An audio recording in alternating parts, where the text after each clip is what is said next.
The Cold War wasn't really one war.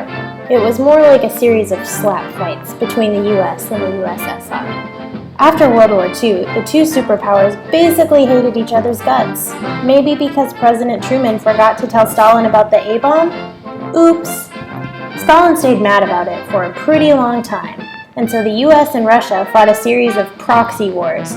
Basically, instead of fighting each other directly in their own countries, they picked opposite sides of other people's fights.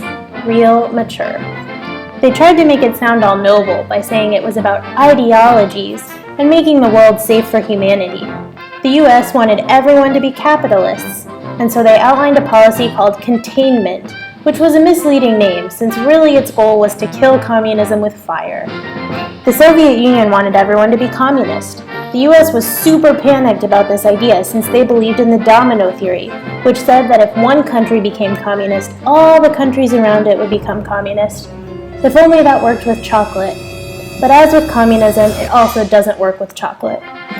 In reality, the Cold War was just some dudes who wanted absolute power even outside their own countries, and also some guys who just liked war a lot, like Douglas MacArthur.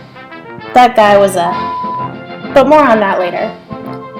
The US and USSR fought each other in China, Korea, Vietnam, Afghanistan, and also space. And don't forget about the fiasco in Cuba. Things got real intense in 1949 when the Soviet Union successfully detonated its own nuclear weapon, and school children had to start doing drills where they would hide under the desks in gas masks. Probs not too helpful. Then the Cold War became an arms race where both sides were intent on having more nukes than the other. The Cold War didn't really end until 1991 when the Soviet Union collapsed.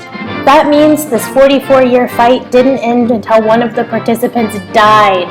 That is ridiculous, and also goes a long way towards explaining Vladimir Putin.